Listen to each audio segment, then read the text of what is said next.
You were born somewhere between 1965 and 1980. You're the generation that let yourself into an empty house after school, made your own dinner, and figured it out.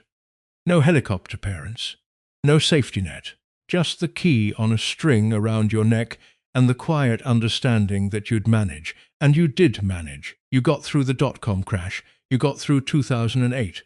You watched colleagues lose jobs, lose houses, lose sleep, and you kept going. Maybe with a shrug, maybe with that Gen X whatever, the attitude that says, I've seen worse. I'll be fine. That resilience is real. I'm not here to take that away from you. But here's what nobody told you. That same whatever, the instinct to put your head down, trust the system and assume the pension will sort itself out.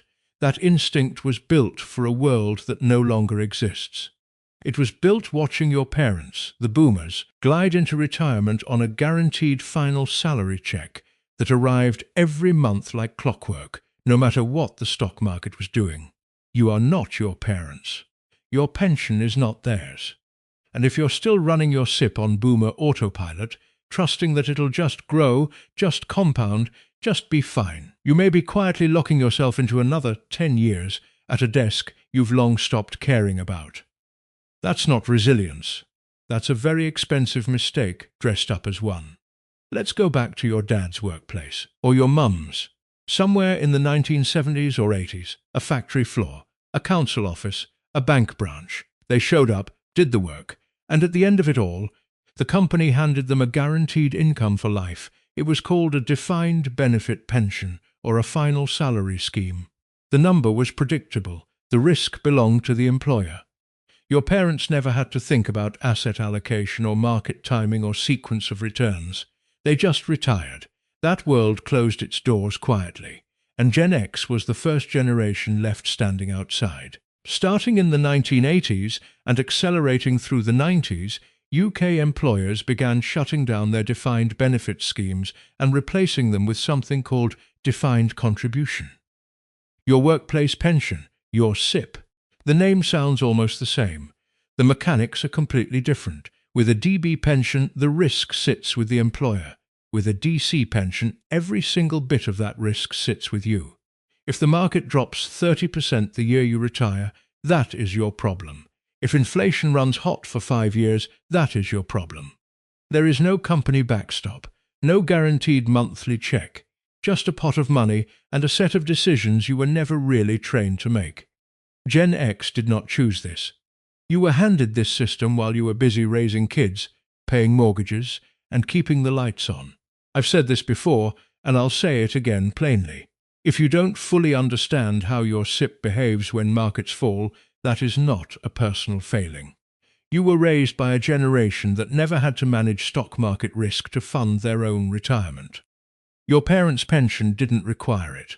Yours does. That's a completely different job, and nobody sat you down to explain the difference. The old attitude, pay in, leave it alone, trust it'll grow, worked well enough inside a DB structure.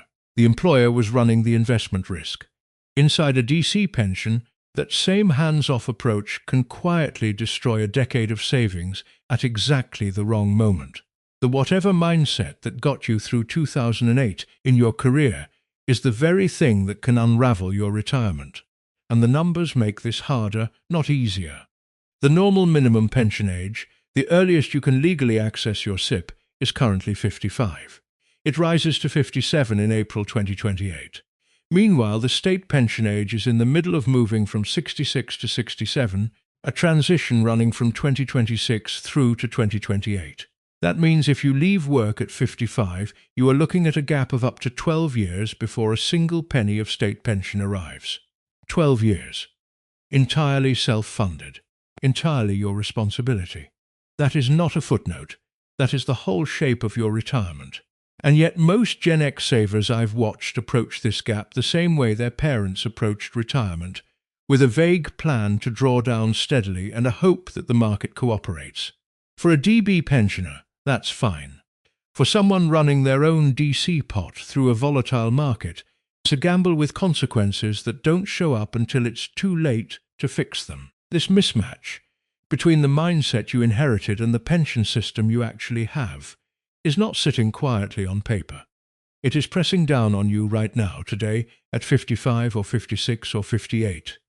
And we need to talk about what that actually feels like. Picture David, 56 years old, project manager at a mid-sized firm in Birmingham. He's good at his job, been good at it for 25 years, but the job has changed around him. It's Zoom calls that could have been emails. It's a new performance framework every 18 months. It's managing people half his age who don't stay long enough to learn the systems he spent years building. Every morning, David sits in his car for an extra 10 minutes before walking into the office, engine off, just sitting, telling himself, one more year, just one more year, and I'll have enough. He has £420,000 in his SIPP. By most measures, he's done well. But he doesn't feel like he's done well. He feels like he's running on fumes, and the finish line keeps moving. His mother needs more support now. GP appointments, prescription collections, the odd overnight stay when she's unwell. His youngest is still at university, the sandwich generation. It's not a metaphor when you're living it. It's just Tuesday. I know that feeling. Not the exact details. Everyone's version is different, but that specific exhaustion of being competent and capable and completely worn through. Sitting in a parked car at 6:30 in the evening, engine already off, not quite ready to go inside, because inside means tomorrow starts sooner. David doesn't lack money. What he lacks is a clear answer to one question. How do I turn this pot into something that actually replaces a salary? That question sounds simple. It isn't. And the not knowing is what keeps people like David in jobs they've outgrown, because the alternative feels like stepping off a ledge without being able to see the ground. This is the part that doesn't get talked about enough. The burnout at 55 or 56 isn't just physical. It's the weight of being sandwiched, caring for aging parents, supporting adult children, carrying a team at work, while also trying to figure out a financial transition that nobody in your family has ever actually navigated. Your parents didn't have to do this. They hit 60. They got their letter from the pension scheme, and the check started arriving. You have a spreadsheet and a login to a pension portal that takes 3 attempts to load, so you do what Gen X does. You absorb it, you carry it quietly. You tell yourself you're fine, because complaining isn't really your style, and because admitting you're not fine would mean admitting you don't have a plan, and that feels worse. But staying is costing you something. Not just in energy or health, though it is costing you those. It's costing you time. Every additional year worked past the point where you genuinely wanted to stop is a year of your life spent in a place you've already mentally left. David doesn't need more willpower. He doesn't need to toughen up or be more strategic about his career or renegotiate his workload. He needs to understand exactly what his £420,000 can do and what it can't, so that the decision to leave stops feeling like a leap in the dark. That understanding starts with the thing most people never see coming. Here's the thing nobody explains clearly when you first get access to your pension pot. It's not the total size of the pot that determines whether your retirement works. It's the order in which the market moves while you're taking money out. This is called sequence of returns risk. And for Gen X, the first generation running their own DC pensions through drawdown, it is the single most dangerous thing you've probably never heard named. Let me show you what it actually looks like. Say you have £400,000 in your SIPP. You decide to draw £20,000 a year, 5% of the pot. Reasonable, sensible looking. Now imagine the market drops 15% in year 1 and another 15% in year 2. Not a crash, just a rough couple of years. The kind of thing that happens. In year 1, before you've touched anything, your pot is already down to £340,000. Then you take your £20,000. You're now at £320,000. In year 2, the market drops again. You're down to £272,000 before your withdrawal. You take another £20,000. You're at £252,000. You've withdrawn £40,000 over 2 years. But your pot hasn't dropped by £40,000. It's dropped by £148,000. Nearly a third of your retirement savings gone Not because you spent it, but because you were selling units at the wrong price while the market was falling. That gap between what you withdrew and what you actually lost, that sequence of returns risk, and it doesn't recover the way people expect.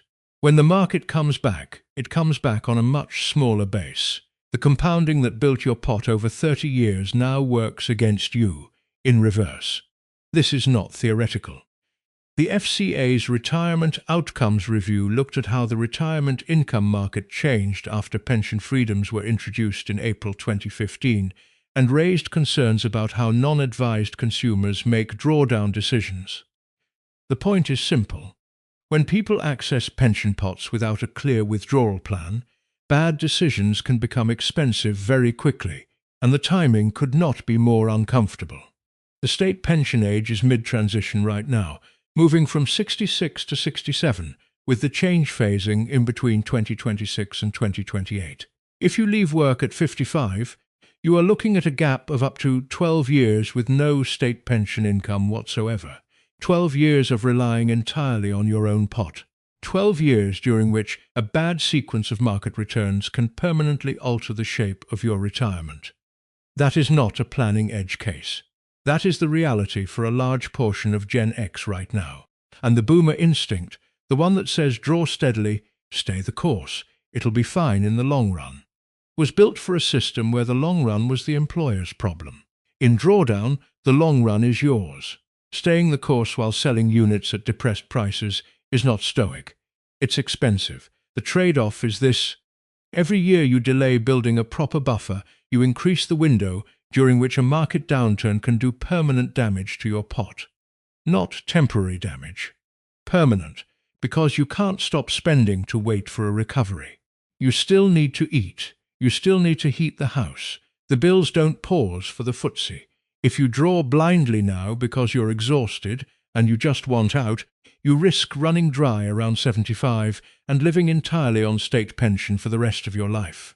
That is not a dramatic prediction. That is straightforward arithmetic applied to a bad sequence of returns with no buffer in place. David, sitting in that car every morning, he doesn't need to stay another year, but he does need a different structure before he hands in his notice. So what does the alternative actually look like? Because this is the part where most financial content either gets vague, seek professional advice, everyone's situation is different, or tips over into something that feels like a sales pitch. I'm going to try to do neither. What I'm describing is a structure, not a product, not a fund. A way of organizing what you already have so that a bad year in the market doesn't force you to sell at the worst possible time. I call it the cash buffer shield.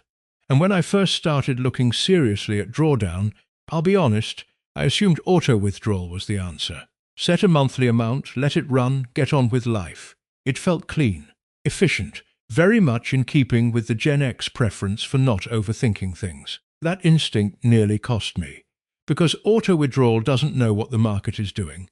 It just takes the money. And in a down year, that means selling units at a loss every single month, like clockwork. The cash buffer shield works differently. The principle is straightforward. You do not draw directly from your SIPP when markets are falling. Instead, you maintain a separate pool of liquidity, cash, or a stocks and shares ISA held in lower risk assets, equivalent to roughly 2 to 3 years of your living expenses. When markets are down, you live off the buffer. You leave the SIPP alone, you let it recover. When markets recover, you top the buffer back up. That's it. That's the core of it. The practical question is where the buffer comes from. And this is where the 25% tax-free lump sum becomes one of the most important decisions you'll make. When you start accessing your SIPP, you can usually take up to 25% of the amount built up as tax-free cash, subject to the lump sum allowance, currently £268,275 unless you have protection. On a £400,000 pot, that could mean £100,000 tax-free. A lot of people treat this as a windfall. Kitchen renovation, new car, the holiday they've been putting off. I understand the impulse. You've earned it. But if you use it that way, you've just spent your buffer before your retirement has properly started.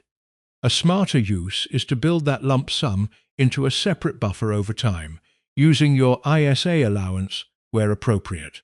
In 2026 to 2027, the overall ISA allowance is £20,000. From 6th April 2027, the cash ISA limit is due to fall to £12,000 for people under 65, while those aged 65 and over can still put up to £20,000 into a cash ISA. Keep the buffer genuinely liquid, cash first, and only low-risk investments, if you understand they can still fall in value. That is your shield. Then, for your ongoing SIPP withdrawals, look at your unused personal allowance.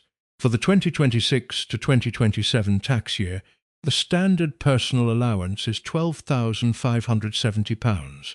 If you have no other taxable income using it up, pension income within that allowance can be tax-free.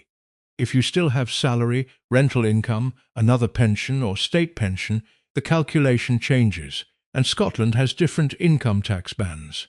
The discipline is simple. Use your tax allowances deliberately, rather than taking random large withdrawals when you panic. This is not a complicated system. It does not require a financial engineering degree. But it does require you to stop thinking of your pension as a salary replacement that just runs automatically, and start thinking of it as something you actively manage, at least in the early years of drawdown, when the sequence risk is highest. Your parents didn't have to do this. The scheme did it for them. You do not have that luxury, but you do have flexibility they never had. Flexibility over timing, over tax, over how and when you draw. That flexibility is genuinely valuable. It just needs to be used deliberately. So, if you're 55, exhausted, and you want to hand in your notice on Monday, what does that actually look like, step by step? Let's make this concrete. Not a checklist, not a flowchart, just the 3 things that actually matter, in the right order before you hand in your notice. Step 1. Stop adding to your SIPP if you need liquidity in the short term. This sounds counterintuitive. Contributing to your pension is good, right? Generally, yes. But if you're 55, planning to leave work within the next 12 months, and you don't yet have a cash buffer in place, putting more money into a lockdown, market-exposed pot is not your priority right now. Your priority is building the shield. Once the buffer exists, you can reassess. But don't keep filling a vessel you're about to need to drink from, without first checking there's a tap you can actually reach. Step 2. Be deliberate about your 25% tax-free lump sum. You are entitled to take 25% of your SIPP tax-free when you start drawing. On a £400,000 pot, that is £100,000. HMRC will not remind you to use this wisely. They would much rather you took it all at once, felt wealthy for a moment, spent it, and then ran short later. Move it into an ISA instead, up to £20,000 per tax year, which means spreading it across several years if the pot is large. Keep it in cash or low-risk assets. That is your cash buffer shield. That is what you live on when the market drops and you need to leave your SIPP untouched. Do not buy the kitchen. Not yet. Step 3. Use your personal allowance every year without fail. The personal allowance is currently £12,570, frozen at that level until April 2028. Up to that amount, any income you draw from your SIPP is completely free of income tax. Not reduced. Free. Most people either don't know this or don't apply it consistently. They draw nothing in a good year because they feel fine, then draw a large lump in a bad year because they need it, and land themselves in a higher tax bracket at exactly the wrong moment. The discipline is simple. In years when markets are stable or rising, draw up to £12,570 from your SIPP. Use your ISA buffer to cover the rest of your spending. In years when markets are down, stop drawing from the SIPP entirely and live off the buffer. You pay no income tax, you avoid selling at a loss, and your pot gets time to recover. That is the whole structure. 3 moving parts. Here is the trap to avoid: taking a large, panicked lump sum from your SIPP in one tax year. Once your taxable withdrawal uses up your personal allowance, the excess is taxed as income. And with flexible pension withdrawals, the first taxable payment can sometimes be taxed using an emergency code, meaning too much tax may be taken up front. You can usually reclaim overpaid tax, but it adds paperwork and stress at exactly the wrong moment. The system is not designed to catch you out deliberately, but it is designed around people who don't plan. And Gen X, for all its resilience, has a habit of assuming it'll sort itself out. This one won't sort itself out. But it will sort itself if you give it a structure before you walk out the door. Share this with someone you know who's been sitting in that car every morning, engine off, talking themselves into one more year. Maybe they do need another year, maybe they don't, but they absolutely need a plan before they make that decision. Gen X built the internet, survived 3 recessions, raised children through a financial crisis and a pandemic, often while caring for aging parents at the same time. You did not get here by accident. But the retirement system you inherited was designed for a different generation, with different tools, and a completely different set of assumptions about who carries the risk. You were handed a defined contribution experiment and told, more or less, to get on with it.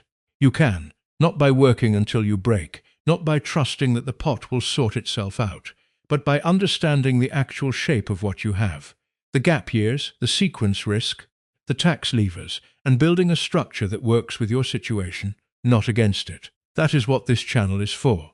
If this was useful, subscribe to Arthur's UK Retirement Guide.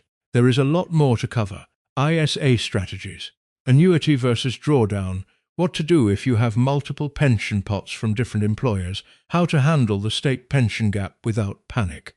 One video at a time.